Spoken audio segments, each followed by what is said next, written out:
Bonjour à tous. On a fini avec les généralités sur la statistique qu'on a besoin pour faire une analyse de données. On a vu que pour décrire une variable aléatoire, il y avait différentes façons, en particulier connaître la fonction de densité de probabilité, ou les probabilités de tous les résultats possibles. Et bien maintenant, on va s'intéresser à des distributions classiques que l'on va observer en physique, et on va commencer par la distribution binomiale. Alors c'est un classique des classiques, et la loi binomiale, on l'obtient lorsque l'on étudie, lorsque l'on réalise un comptage. Typiquement, lorsqu'on compte le nombre de succès parmi n tentatives. Donc je prends un petit exemple, si n on fait 10 tentatives, et qu'on compte le nombre de succès, x va pouvoir prendre la valeur de 0, 1, 2, 3, jusqu'à 10. C'est une loi qui est donc discrète, il y a un certain nombre de résultats possibles, et chaque résultat, 2 succès, 3 succès, 4 succès parmi les n tentatives, etc., chacun de ces résultats ont une certaine probabilité. Alors si on regarde un petit peu plus, en réalité, on peut définir chaque tentative comme une variable aléatoire également, qui peut être vrai ou faux, 0 ou 1. Donc, en fait, finalement, notre loi binomiale, elle est définie par n variables aléatoires identiques et indépendantes qui vont être distribuées selon donc, des xi, avec xi qui va prendre la valeur de 1 jusqu'à n, et donc notre xi va être égal à 1 en cas de succès, et notre xi va être égal à 0 en cas d'échec. Et donc on peut donner une probabilité du succès, qu'on va noter petit p, et une probabilité de l'échec qui va être égale à 1 moins petit p. Alors, gardons pour l'instant, on s'occupe pour l'instant de notre processus élémentaire, de chacune de nos variables aléatoires xi. L'espérance de xi est très facilement calculable. Finalement, on peut avoir 1 à la probabilité p et on peut avoir 0 à la probabilité 1 moins p, donc on obtient une espérance égale à p. Et puis l'espérance au carré, donc là c'est facile à calculer, vous prenez le résultat 1 au carré multiplié par p, plus 0 au carré multiplié par la probabilité que ça arrive, c'est-à-dire 1 moins p, et vous obtenez également p. Et donc si vous calculez la variance de ce processus élémentaire, donc de la variance de xi, c'est l'expérience de xi au carré moins l'expérience de xi, le tout au carré, et on obtient p facteur de 1 moins p. Ça, c'est pour le processus élémentaire. Mais ce qui nous intéresse, nous, c'est grand X. Et grand X, finalement, comment on l'obtient? Grand X, on va l'obtenir en faisant la somme de i égale 1 à n des grands xi. Et ça nous donne le nombre de succès.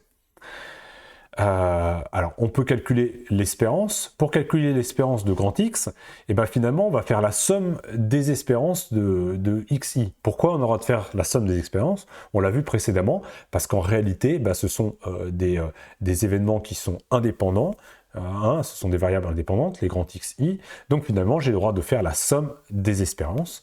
Et comme l'espérance vaut p, je vais obtenir n fois p. Et puis de la même façon, pour la variance, on aura le droit de faire la somme des variances, puisque on a des variables aléatoires xi qui sont indépendantes, et donc on va trouver n fois p facteur de 1 moins p. Et là, on a obtenu la variance de notre variable grand X, notre variable qui est notre loi binomiale, qui suit notre loi binomiale. Alors maintenant, posons-nous la question de la fonction de densité de probabilité. Donc avant d'aller chercher la fonction de densité de probabilité, on va passer, ce qui est le plus facile, c'est de passer par la fonction caractéristique. Donc la fonction caractéristique, comment je l'obtiens? Ça, si vous pouvez regarder le cours sur la fonction caractéristique, comme nos variables xi sont aléatoires, la fonction caractéristique de grand X est obtenue en faisant le produit des fonctions caractéristiques de chacun des xi. Voilà, on va faire le produit de notre variable de nos fonctions caractéristiques pour xi. On ne la connaît pas encore, donc allons la chercher. La fonction caractéristique de notre variable xi, par définition, c'est la somme sur n de la probabilité d'avoir n exponentielle de itn. Et ça, comme on n'a que deux cas possibles, 0 ou 1, ça va être facile à calculer. Donc le cas 0, la probabilité c'est 1 moins p, exponentielle de it fois 0, ce qui va nous donner un 1. Et le cas où on a 1, la probabilité c'est 1, et donc on est exponentielle de it fois 1. On obtient donc un truc assez simple, 1 moins p plus p exponentielle de it. Ça, c'est la fonction caractéristique des xi, de chacun de mes grands xi. Maintenant, ce que je vais faire, c'est que je vais faire le produit de tout xi, et ben donc ça me permet d'obtenir la fonction caractéristique de ma grandeur grand X, qui suit une loi binomiale, et donc on obtient 1 moins p plus p exponentielle it, le tout exposant grand N. Grand N, je le rappelle, c'est le nombre de tentatives. Une fois qu'on a la fonction caractéristique, qu'allons-nous faire pour obtenir les probabilités? Eh ben, on va utiliser la transformée de Fourier inverse. Donc, la probabilité de n, elle est obtenue par 1 sur 2pi, l'intégrale de 0 à 2pi de phi de x de t exponentielle de moins itn dt. Alors, cette intégration n'est pas forcément simple à calculer.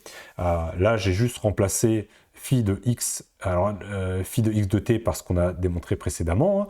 Elle n'est pas facile à calculer, mais ce qu'il faut s'apercevoir, c'est que finalement ici, on a un x plus n puissant, un x plus y qui apparaît, une forme en x plus y puissance n qui apparaît, et ça, on peut toujours l'écrire avec un développement de cette multiplication, comme la somme de k égale 0 à n d'un cnk x puissance k, y puissance n-k. Je vous rappelle que les CNK, ce sont les combinaisons de k parmi grand N, et ça c'est n factoriel sur n-k factoriel, k factoriel. Bon, ça c'est un rappel, je pense que vous connaissez, mais je vous le redonne. Donc une fois qu'on a ça, remplaçons, donc on obtient qu'il faut calculer 1 sur 2pi, l'intégrale de 0 à 2pi de la somme de k égale 0 à n des CNK, pk exponentielle itk fois 1 moins p puissance n-k exponentielle moins itn dt, pas facile à lire, et donc il va falloir calculer cette intégrale. L'intégrale, elle se fait sur le t, sur le temps, hein. Donc les seuls termes qui dépendent du temps, c'est l'exponentielle qui est ici, et l'exponentielle qui est là. Voilà. Donc si on fait ça, on peut séparer les termes. Là, on garde tout ce qui est somme sur k, donc ici c'est une partie qui est sur k, et puis l'intégrale aussi, faites attention, il y a k aussi, hein. Donc là, le résultat là, naturellement, il faut le mettre dans la somme. Cette intégration, elle est tout à fait faisable, et en fait, on va intégrer exponentielle it puissance k moins n, enfin fois k moins n, et ça en fait ça va donner 0 si k est différent de n, et ça va donner, ce terme là va carrément disparaître et donner 1, donc on va intégrer de 0 à 2pi dt directement, si k est égal à n.